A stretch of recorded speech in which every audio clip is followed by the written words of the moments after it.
इतिहास के पन्ने आपको बिहार के जिला वैशाली के राजाओं और नगरवधु आम्रपाली के किस्सों से भरे मिलेंगे। कहा जाता है कि एक गरीब दंपति को एक आम के पेड़ के नीचे कन्या मिली थी। उसके माता पिता पता नहीं क्यों उसे पेड़ के नीचे रखकर चले गए थे। दंपति ने लड़की के माता पिता के बारे में बहुत पता लगाया, लेकिन कुछ पता नहीं चला। इसके बाद गरीब दंपति ने ही उस कन्या का लालन पालन किया और उसका नाम आम्रपाली रखा। आम्रपाली बहुत ही रूपवान थी।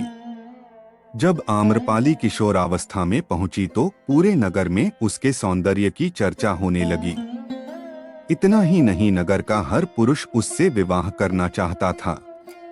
आम लोग से लेकर व्यापारी और राजा सभी उसे पाना चाहते थे।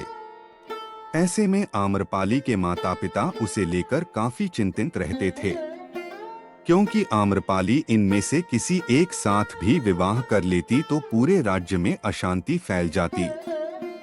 नगर में शांति स्थापित करने के लिए वैशाली राज्य के प्रशासन ने आम्रपाली को क्रमानुसार अंत में नगरवधु बना दिया। आम्रपाली को साम्राज्य की सबसे खूबसूरत और प्रतिभाशाली महिला के रूप में जनपद कल्याणी की उपाधि 7 साल के लिए दे दी गई। आम्रपाली को धनाभूषण से लेकर अपना महल भी मिला।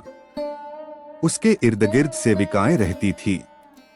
आम्रपाली को शारीरिक संबंध बनाने के लिए चयन का अधिकार भी प्राप्त थी।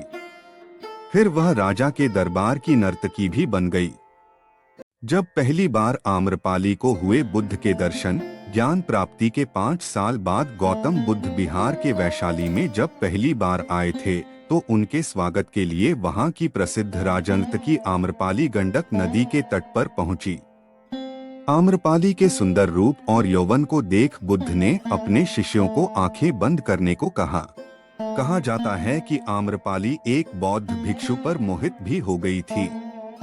इसके बाद आम्रपाली ने बौद्ध भिक्षु को भोजन के लिए आमंत्रित किया और साथ ही 4 महीने प्रवास के लिए भी अनुरोध किया, लेकिन भिक्षु ने उसे साफ मना कर दिया और कहा कि गुरुजी की आज्ञा के बिना मैं ऐसा नहीं कर सकता।